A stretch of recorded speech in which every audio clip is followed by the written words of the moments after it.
어느 추운 겨울 장례식장에 앉아 마치 넋이 나간 사람처럼 남편의 영정사진을 바라보고 있었습니다. 그런 제 옆에는 이제 중학생 그리고 고등학생이 된 딸들이 잔뜩 웅크린 채 저만 바라보고 있었어요. 네가 애들 친엄마도 아니고 우리 손녀들은 내가 데리고 가마. 피 한 방울 안 섞인 너한테 귀한 우리 손녀들을 어떻게 맡기겠니? 마치 무슨 녹음기라도 틀어놓은 것 마냥 시어머니가 틈만 나면 제게 같은 말을 하고 있었어요. 하지만 저는 그런 시어머니의 말에 대꾸할 힘조차 없었기에 정신 나간 사람 마냥 남편의 영정사진만 바라보고 있을 뿐이었어요. 얘, 너 내 말 안 들리니? 내가 우리 손녀들 데려간다고. 그러니까 넌 그만 가보라고. 사실 우리 아들도 이렇게 된 마당에 이제 너랑 우리는 남남이잖니?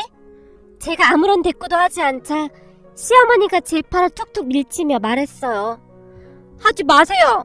우리 엄마 그냥 두세요. 큰딸 윤미가 시어머니를 보며 소리쳤어요. 아니 너 지금 할머니한테 뭐하는 짓이야? 할머니 같은 소리 하고 있네. 아빠 아파서 병원에 누워있는 동안 병원 한번 안 오신 분이 그런 말 할 자격이나 있으세요?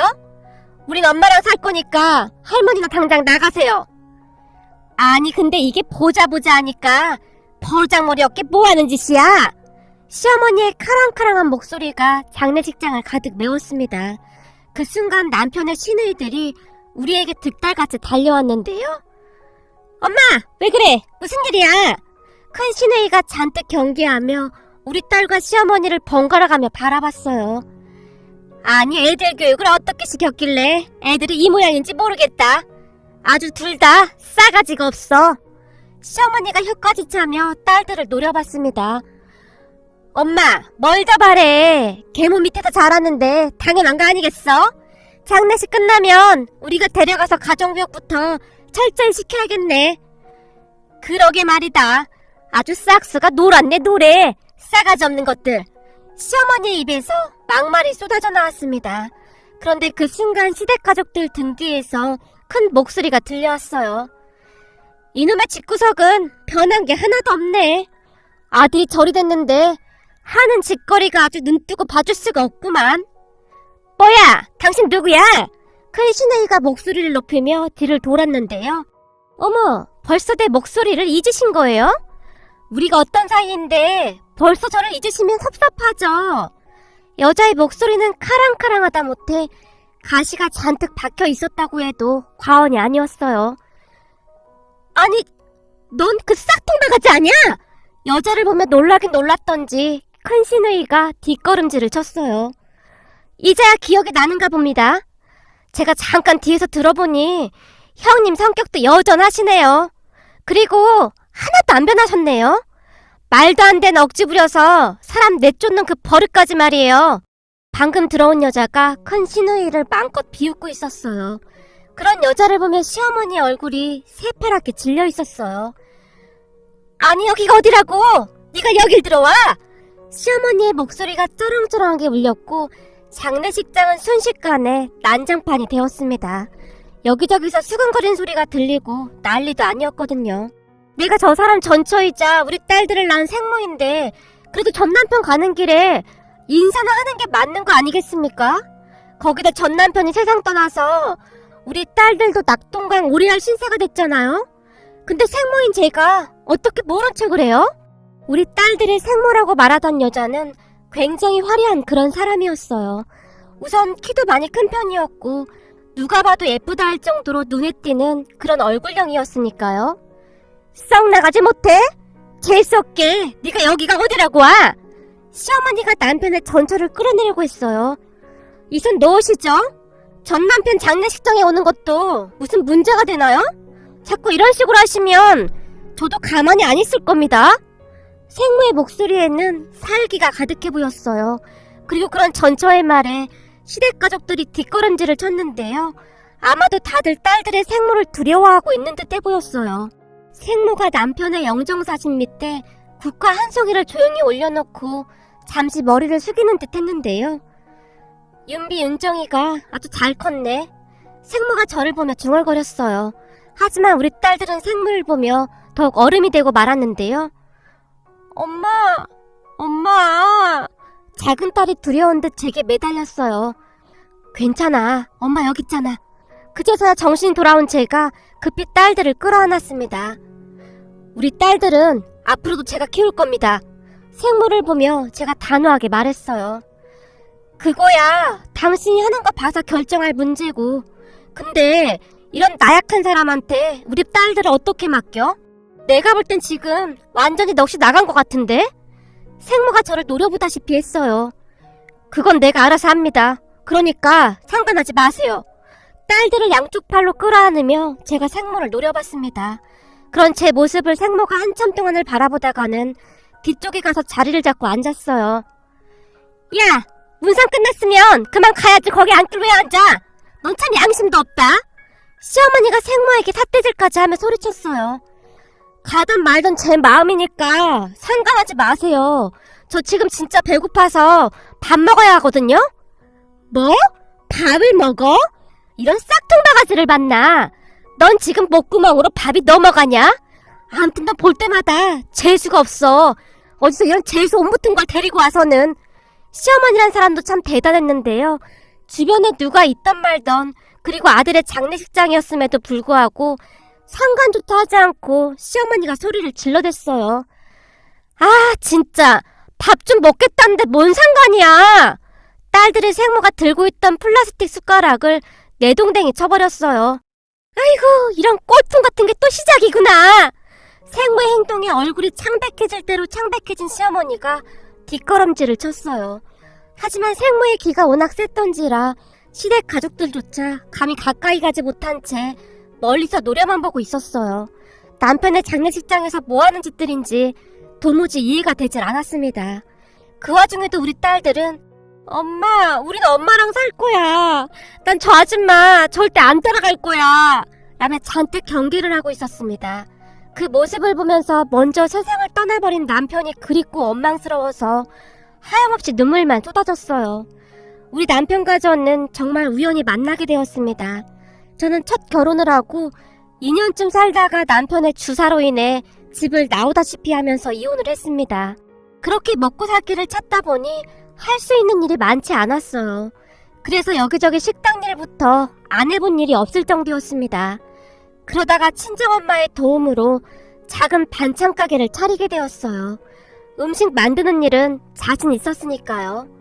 처음에는 많이 힘들었지만 시간이 지나면 지날수록 단골들이 생기기 시작했고 음식이 깔끔하고 맛있는 가게라는 소문이 나면서 점점 번창하기 시작했습니다.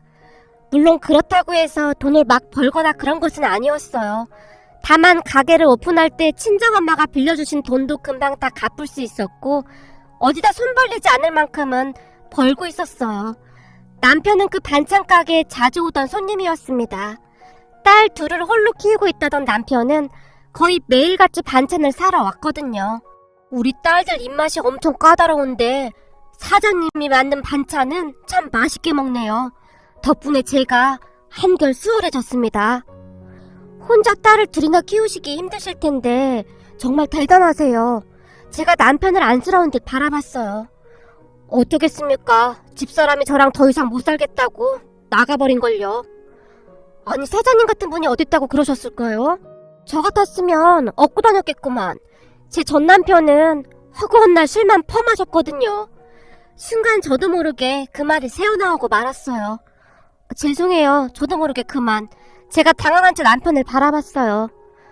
괜찮습니다. 저도 거짐 막장 드라마를 찍고 이혼을 했거든요.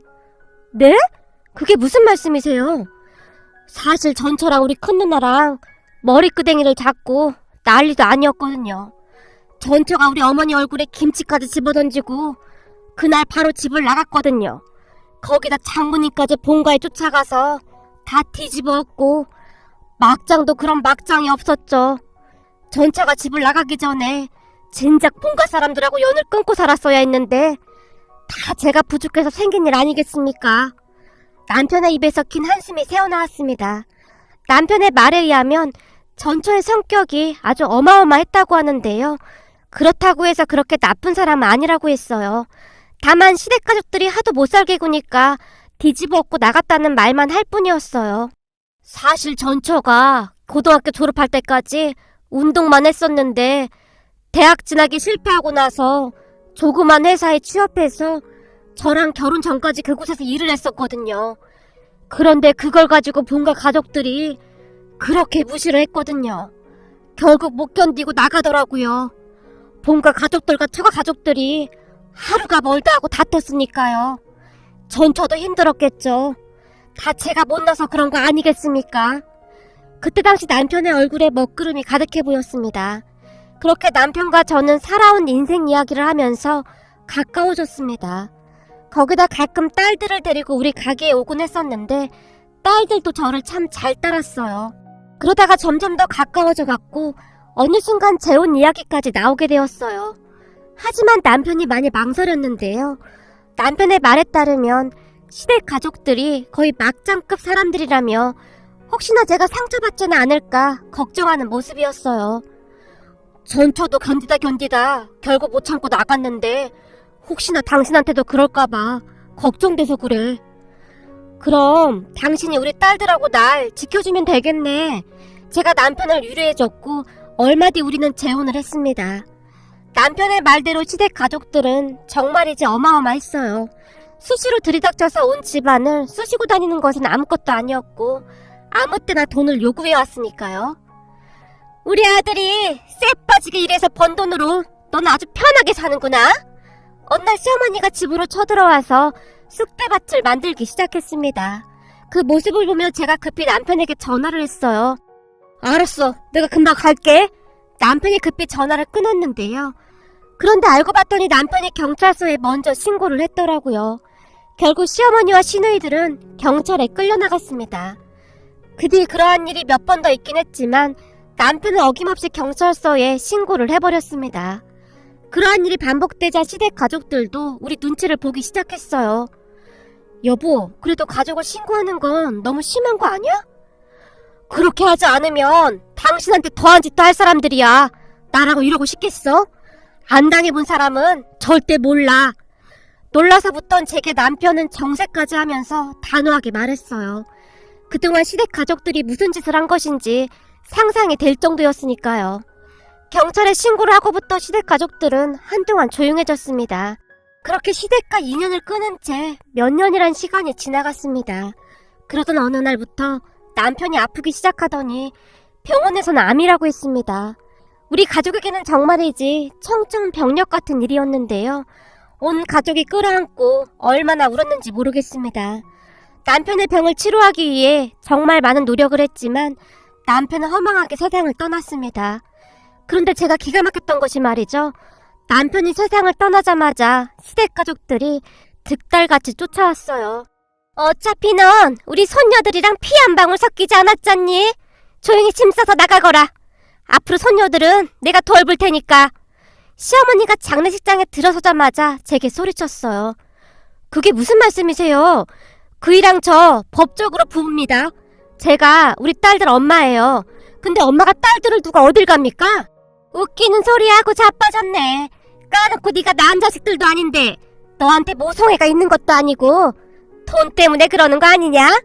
내가 들어보니 우리 아들 보험금만 해도 어마어마하다고 하던데 거기다 남기고 한 재산도 아주 많잖니? 시어머니가 작정을 한 듯 제게 소리를 질렀어요.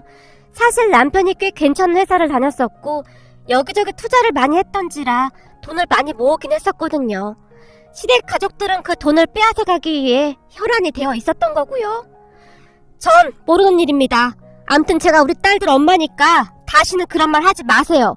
제가 시어머니에게 처음으로 대들었습니다. 웃기는 소리 하고 있네. 네가 그런다고 우리가 물러날 것 같냐? 그냥 좋게 얘기할 때 나가. 네가 그냥 좋게 나가준다면 내가 조금이라도 돈을 좀 떼어줄 거니까. 시어머니가 지속적으로 저를 압박하고 있었어요. 사실 남편이 세상을 떠난 것 자체가 크나큰 충격이었는데 시댁 가족들까지 말도 안 되는 행동을 했으니 제가 넋이 나갈 수밖에요. 거기다 우리 딸들은 제가 떠나기라도 할까봐 자다가 벌떡벌떡 일어나기 일쑤였고 한마디로 저는 정신을 차릴 수가 없었습니다. 그런데 그 와중에 딸들의 생모까지 나타나서 그러고 있었으니 제 심정이 어땠을지 다들 짐작하셨으리라 생각됩니다. 이건 장례식장이 아니라 그냥 난장판이었는데요. 딸들 생모와 시댁 가족들이 으르렁거리며 시시때때로 싸웠거든요. 그렇게 정신없는 와중에 남편의 발인까지 끝내고 집으로 돌아왔는데요. 며칠 뒤 초인종이 울리기 시작했습니다. 딸들은 학교에 갔었기에 제가 힘겨운 몸을 일으켜 문을 열었는데 그 앞에 딸들의 생모가 떡하니 서 있는 게 아니겠습니까? 아니 대체 왜 이러는 겁니까? 우리 딸들은 내가 책임진다고 했잖아요. 제발 우리 좀 그냥 내버려 두란 말입니다. 사실 바로 전날에도 시댁 가족들이 와서 집안을 쑥대밭으로 만들고 갔었기에 저는 예민해질 대로 예민해져 있었거든요.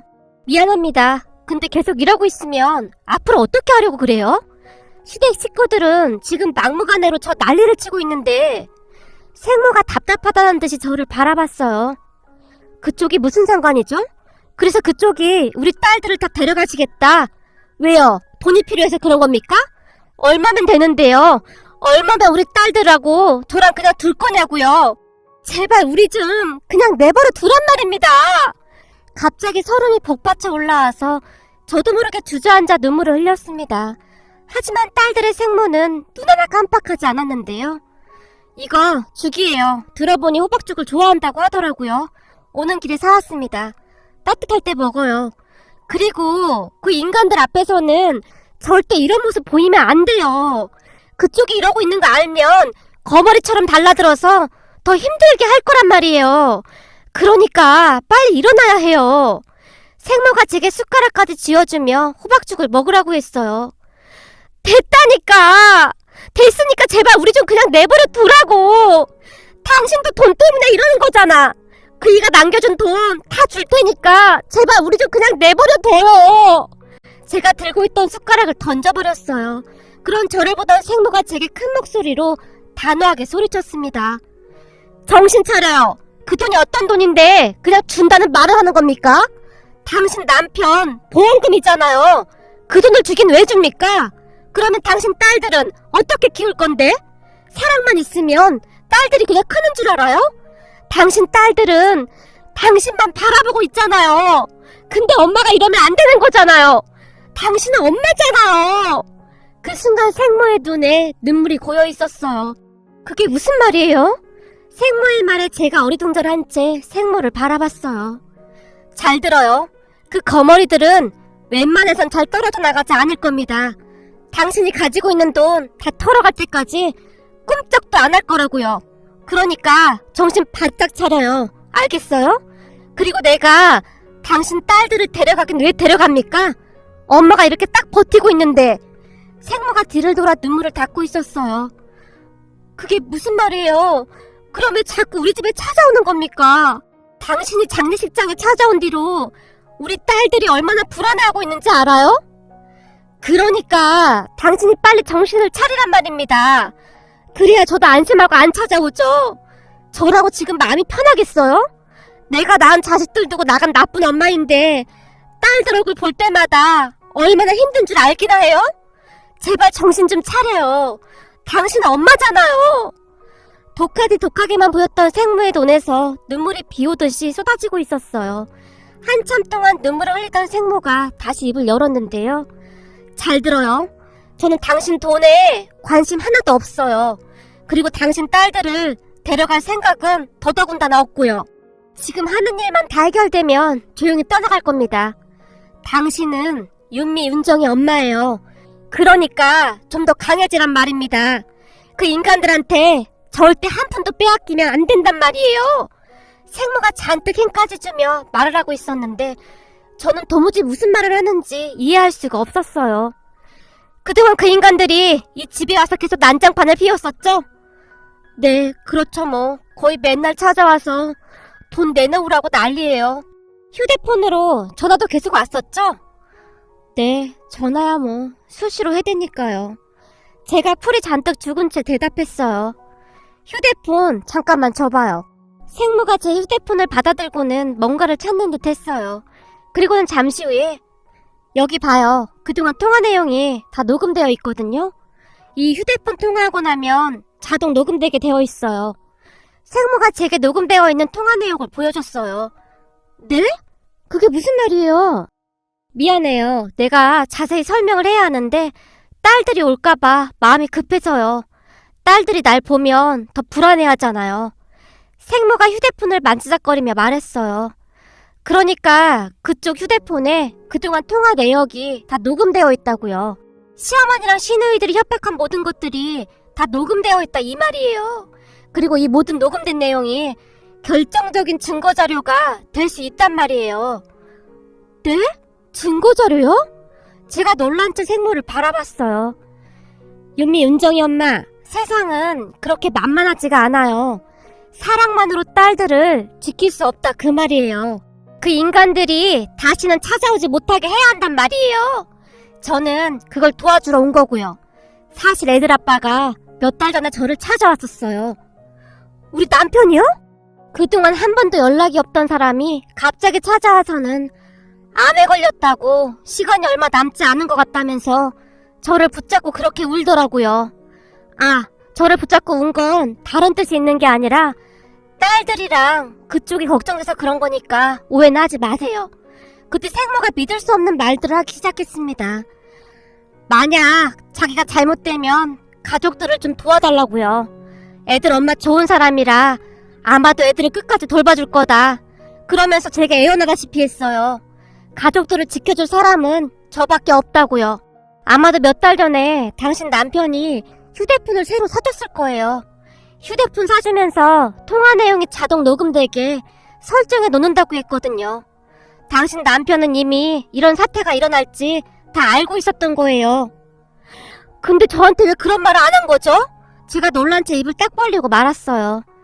그 사람은 자기 아내가 너무나 여린 사람이라 녹음되고 있다고 말하면 다 티가 날 게 뻔하다고 했어요. 거기다 윤미, 윤정이 엄마가 이렇게 무기력하게 있을 거라는 걸 이미 알고 있었겠죠. 아마도 그 인간들이 와서 난리를 피우면 애들 때문에라도 그냥 돈을 주고 끝내고 말 거라고 걱정했어요. 하지만 그 사람은 절대로 그러면 안 된다고 했어요. 생모가 긴 한숨을 내쉬었어요. 윤미, 윤정이 엄마한테 꼭 전해달래요. 그 사람들한테 절대 한 푼도 주지 말라고요.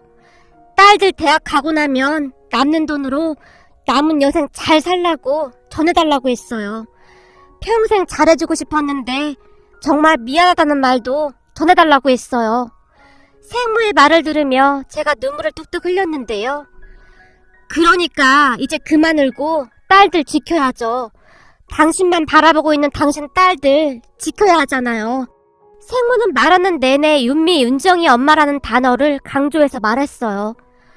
저는 그런 줄도 모르고 그동안 정말 죄송했어요. 아니에요. 제가 그 입장이었어도 충분히 오해했을 겁니다. 애들 아빠 떠나자마자 전차가 떡하니 나타났으니 당연한 거죠. 거기다 시댁 식구들과 한바탕 난리까지 피웠으니 얼마나 놀랐겠어요. 생모가 저를 보며 빙그레 웃었어요. 정말 죄송해요. 저는 우리 딸들을 데려갈까봐 너무 무서워서 그랬어요. 사실 시댁에서 계속 우리 딸들을 데려간다고 하면 돈 다 주고 우리 딸들만은 지킬 생각이었거든요. 그런 걱정 안 해도 돼요. 우선 집안 거실에 CCTV를 설치하세요. 다시는 발도 못 붙이게 해야죠. 여기가 어디라고 찾아와? 말을 하는 내내 생모는 그저 담담해 보였는데요. 네? CCTV를요? 제가 놀라서 물었어요. 당연하죠. 증거는 많으면 많을수록 좋은 거니까요. 아마도 그 인간들이 계속 쫓아와서 난리칠 테니까 그것도 다 증거로 가지고 있어야죠. 생모가 거실을 두리번거리며 말했어요. 아마도 그 전에 이미 당할 대로 많이 당했었기에 단단히 각오를 한 듯 했습니다. 우선 최대한 빨리 CCTV 설치하고 그 인간들이 와서 난리치면 그냥 내버려둬요. 증거자료가 웬만큼 모아지면 시어머니한테 전화해서 윤미, 윤정이 학교 가고 나면 여기로 오라고 하세요. 저도 그때 시간 맞춰서 올 테니까 아주 단판을 지읍시다. 물론 잘 알고 있겠지만 CCTV 이야기나 전화 녹음 이야기는 절대 아무한테도 하면 안 됩니다. 그때까지는 조용히 있어야 해요. 그리고 그 인간들하고 싸우려면 힘이 있어야 하니까 밥도 단단히 잘 챙겨 먹고 있어야 해요. 아마도 매일 같이 와서 난리를 칠 거니까요. 그때 그 사람이 날 찾아왔을 때 애들 엄마가 호박죽 좋아한다고 자기 떠나고 나면 밥도 제대로 못 먹고 있을 거라고 나한테 호박죽까지 부탁했거든요. 생모는 그 말만 남기고 조용히 집을 나섰습니다. 그런 생모의 뒷모습을 멍히 바라보다가는 마치 벼락을 맞은 듯 정신이 번쩍 들었습니다. 사실 생모 말은 다 맞는 말이었으니까요. 그렇게 저는 허겁지겁 호박죽을 먹기 시작했는데 우리가 걱정돼서 남편이 눈이나 제대로 감았을까 싶은 생각이 들어 눈물이 앞을 가렸습니다. 그리고 저는 최대한 빠른 시간에 CCTV를 설치했습니다. 시댁 가족들은 그러한 것을 전혀 몰랐기에 CCTV를 설치한 뒤에도 수시로 찾아와서 난장판을 만든 건 말할 것도 없었고요. 그러던 어느 날 제가 시어머님에게 전화를 해서 우리 집으로 오라고 했습니다. 제 전화에 시어머니 목소리가 달라졌는데요. 알았다. 드디어 네가 결정을 한 모양이구나. 그래, 잘 생각했다. 너도 양심이 있으면 그래야 하는 게 맞는 거지. 너 혼자 그 많은 재산을 꿀꺽 한다는 게 말이나 되는 소리니? 근데 말이야, 윤미, 은정이는 어떻게 할 생각이냐? 혹시 우리한테 돈 좀 준다고 걔들 데려가라고 하는 건 아니겠지? 그때 장례식장에서 보니까 둘 다 너를 참 잘 따르더구나. 사실 우리랑 있는 것보다 너랑 있는 게 걔들한테도 좋긴 할 거야. 시어머니는 생각보다 훨씬 악랄한 사람이었어요. 이상하네요. 그때 어머님이 그랬잖아요. 저만 나가라고요. 손녀들 잘 키워주신다고 그랬잖아요. 그럼 어머님은 그냥 돈만 다 가져가겠다, 뭐 그런 건가요? 얘가 말하는 것 좀 봐. 언제는 딸들 없이는 절대 못 산다며. 왜? 돈 없이 키우려니까 안 될 것 같니? 이제 보니 아주 속이 시꺼먼 게 딴 생각을 하고 있었구나. 잘 들어. 네가 가지고 있는 돈은 다 우리 아들 돈이야. 내가 그 아들을 낳은 사람이고 그냥 딱 봐도 내가 다 가져야 하는 게 맞는 거잖아. 솔직히 우리 아들하고 너 사이에 자식 있는 것도 아니고 이건 말도 안 되는 일이잖니. 그러니까 어머님은 그이가 남긴 돈은 다 가져갈 거고 손녀들은 모르겠으니 저보고 키워라, 그 말인 거네요. 근데 저 그이랑 혼인신고해서 법적으로 저한테 모든 권한이 있는 건 아시는 거예요? 말을 하는 데는 심장이 어찌나 뛰던지 손까지 덜덜 떨릴 정도였어요. 다 필요 없고 내일 나한테 다 넘길 생각이나 해. 어디서 따박따박 말대꾸야. 내가 네 딸들 학교까지 찾아가서 개망신 한번 줘봐야 정신을 차리겠냐? 그러니까 정신 똑바로 차려. 어디서 감히 나한테 대들어 대들긴. 시어머니가 신경질적으로 전화를 끊어버렸어요. 그리고 다음날 시어머니와 시누이들이 우리 집으로 들이닥쳤어요. 아니, 네가 여기는 왜 있는 거냐? 왜? 혹시 너한테 콩고물이라도 떨어질까봐? 시어머니가 생물을 보자마자 쏘아붙였어요. 당연하죠, 어머님. 그이 보험금이 얼만데 그걸 그냥 보고만 있겠어요? 이래봐도 제가 애들 친엄마잖아요? 생모가 아무렇지도 않게 차를 마시며 말했어요. 아유, 꼴보기 싫어. 저 화상 좀 치워봐라. 시어머니가 시누이들한테 소리쳤어요. 야, 너 당장 나가. 안 그러면 가면 안 된다. 가만 안 두면 어쩔 건데. 나도 절대 못 나가지. 니들 같으면 그냥 나가겠어? 뭐? 니들? 이게 보자 하니까 이제 말을 막 하네? 웃기는 소리 하고 있네. 내가 이혼한 지가 언젠데 그딴 소리하고 자빠졌어. 다 필요 없으니까 당신들이나 꺼지시지. 생모의 말에 큰 시누이가 순식간에 생모에게 달려들었어요. 그리고는 난장판이 됐는데요. 시누이들이 달려들어서 머리끄댕이를 잡고 늘어지고 난리를 쳤지만 생모는 아무런 저항도 하지 않았습니다. 그 바람에 생모의 몰골이 말이 아니었는데요. 잠깐만, 근데 너 왜 가만히 있어? 순간 큰 시누이가 생모에게 따져 물었어요. 그때 생모가 허리에 손을 얹으며 겨우겨우 방바닥을 짚고 일어났어요. 나? 나까지 그러면 쌍방이 되잖아. 그래서 그냥 참고 있는 거지. 당신들은 여전히 머리가 참 나쁘구나. 그때나 지금이나 변한 게 하나도 없네. 왜? 내가 그때처럼 장할 줄 알았어? 당신들 지금 내 몰골 보이지? 이 정도면 몇 주 진단 나올 것 같아? 난 오늘 가서 진단서 뗄 거고 당신들 싹 다 고소할 거야. 웃기는 소리 하고 있네. 증거 있어? 증거 있냐고. 큰 시누이가 가소롭다는 듯이 생물을 바라봤어요. 증거? 당연히 있지. 저기에 CCTV 다 있거든. 말을 하던 생모가 휴대전화를 꺼내서 경찰에 신고를 했습니다. 당신들 경찰서 자주 왔다 갔다 해서 이젠 경찰이 얼굴도 다 알아보겠네? 앞으로 자주 봐야 할 텐데 그냥 이번 참에 경찰이랑 친하게 지내봐. 뭐야, 저거 진짜 CCTV 맞는 거야? 시댁 가족들이 혼비백산한 채 어쩔 줄을 몰라 했어요. 그럼 경찰서에서 보자고. 아, 내 턱 돌아간 것 같아. 이거 어쩔 거야? 턱이 안 다물어지네. 허리를 펴지도 못하겠고. 세모가 쓴 웃음을 지으며 비웃고 있었어요. 그리고 잠시 후에 경찰들이 집으로 들이닥쳤고 그 사람들을 다 끌고 갔습니다. 그 모습을 보며 생모가 제게 조용히 말했어요. 제가 변호사 알아봐놨으니까 앞으로는 변호사가 다 알아서 할 거예요. 그러니까 너무 걱정하지 말아요. 아마도 다시는 얼씬도 못할 테니까 난 절대 합의 안 해줄 거거든요. 정말 고맙습니다. 전 그런 줄도 모르고 너무나 미안한 나머지 제가 고개를 푹 숙였어요. 윤미, 윤정이 엄마, 애들 잘 키워줘서 고마워요. 나보다 훨씬 잘 키웠더라고요. 생각 같아서는 제가 데리고 가고 싶지만 윤미, 윤정이는 나보다 당신을 더 좋아하니까 앞으로도 잘 부탁해요. 생모가 간절한 표정으로 말했어요. 그래도 애들은 만나봐야 하지 않겠어요? 아니요. 제가 무슨 낯으로 애들을 만나요. 그냥 애들 다 커서 혹시 내 얼굴이라도 한번 보고 싶다고 하면 그때나 만나볼게요. 그때까지 나도 딸들한테 부끄럽지 않은 엄마가 되도록 열심히 살 테니까 윤미, 윤정이 좀 잘 부탁합니다. 예전에 말이죠. 딸들 보면서 어떻게든 버텨냈어야 했는데 딸들한테 저는 참 못된 엄마라는 생각만 드네요. 생모는 그 말만을 남긴 채 후련히 떠나갔습니다.